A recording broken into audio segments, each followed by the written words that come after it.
Bienvenido a Sombras del Misterios. Enciende la luz, pero no esperes que ilumine todas las sombras. En los confines más recónditos del siglo XVII, cuando Europa aún era un tablero de intrigas palaciegas y conspiraciones, se susurraba un nombre en cada rincón: el hombre de la máscara de hierro. Para muchos, era una leyenda urbana, una figura inquietante que rondaba entre los rumores de traición y poder. Pero para aquellos que lo conocieron de cerca, era algo mucho peor. Todo comenzó en una fría noche de invierno, en las mazmorras de la Bastilla, donde un prisionero desconocido llegó encadenado y cubierto por una máscara de hierro forjada a medida. Nadie sabía quién era ni qué había hecho, solo que su destino estaba sellado con un silencio eterno. Los guardias recibieron órdenes estrictas. Si intentaba hablar o revelar algo, debían matarlo al instante. Sin embargo, nunca lo hizo. Nunca pronunció palabra alguna. Pero esta es la verdadera historia detrás de esa máscara. Una historia que jamás fue contada hasta ahora. El hombre bajo la máscara no siempre fue un prisionero. Su nombre real era Jean-Luc Moncler, un joven aprendiz de relojero en París, cuya habilidad para construir mecanismos intrincados era legendaria. Lo que nadie sabía era que Jean-Luc poseía un don peculiar. Podía escuchar voces. No eran simples murmullos, eran secretos, pensamientos ocultos, incluso planes futuros que resonaban en su mente como ecos distorsionados. Al principio creyó estar loco, pero pronto descubrió que estas voces provenían de objetos antiguos que tocaba. Joyas, dagas, pergaminos.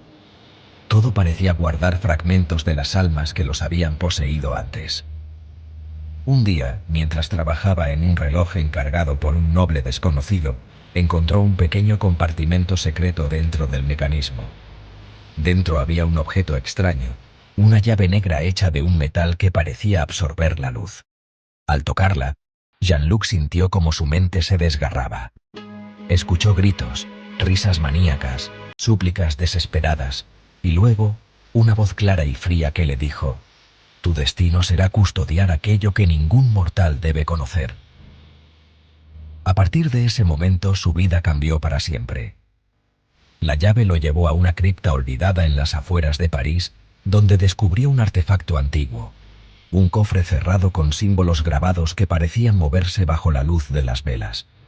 Cuando finalmente logró abrirlo, encontró un libro encuadernado en piel humana. Las páginas estaban en blanco, pero al tocarlas, imágenes horribles comenzaron a formarse en su mente. Ciudades en ruinas, campos de batalla teñidos de sangre, y en el centro de todo, un ser amorfo de ojos vacíos que extendía sus garras hacia él. El libro le mostró la verdad sobre sí mismo. Él era el hermano gemelo perdido del rey Luis XIV, nacido minutos después y arrebatado de la corte porque su existencia amenazaba la estabilidad del trono. Pero había algo más. Jean-Luc no era completamente humano. Según el libro, su alma estaba vinculada a una entidad primordial, un ser que deseaba liberarse usando su cuerpo como portal. Horrorizado, Jean-Luc intentó destruir el libro, pero este respondió envolviéndolo en oscuridad. Despertó días después, esposado y con la máscara de hierro ya colocada. Sus captores, enviados por el mismísimo cardenal Richelieu, aunque oficialmente muerto años atrás, le informaron que sería prisionero de por vida para evitar que revelara el secreto de su origen y el horror que acechaba tras el libro. Durante décadas, Jean-Luc languideció en prisión. Pero la máscara no era solo un castigo, también era una protección. Cada vez que intentaba quitársela, sentía como algo dentro de él luchaba por emerger. Voces guturales escapaban de sus labios, sus manos temblaban con fuerza sobrehumana, y sus ojos brillaban con un fulgor carmesí. Sabía que si alguna vez lograba romper la máscara, el ser dentro de él tomaría control total. Finalmente, en 1703, Jean-Luc murió en su celda. O eso cuentan los registros oficiales. Lo que nadie sabe es que, semanas después de su supuesta muerte, varios guardias reportaron escuchar risas diabólicas provenientes de las profundidades de la Bastilla. Cuando descendieron a investigar, encontraron una puerta sellada con cadenas rotas y huellas chamuscadas en el suelo. En el centro de la sala, el libro encuadernado en piel humana había reaparecido, intacto y vibrando con energía maligna. Dicen que quien toca el libro ve su propia destrucción.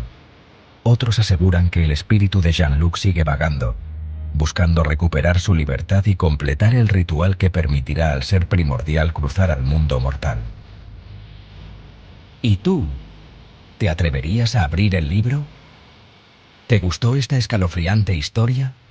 Si quieres más relatos macabros que te mantendrán despierto toda la noche, suscríbete y únete a nuestra comunidad de sombras del misterios.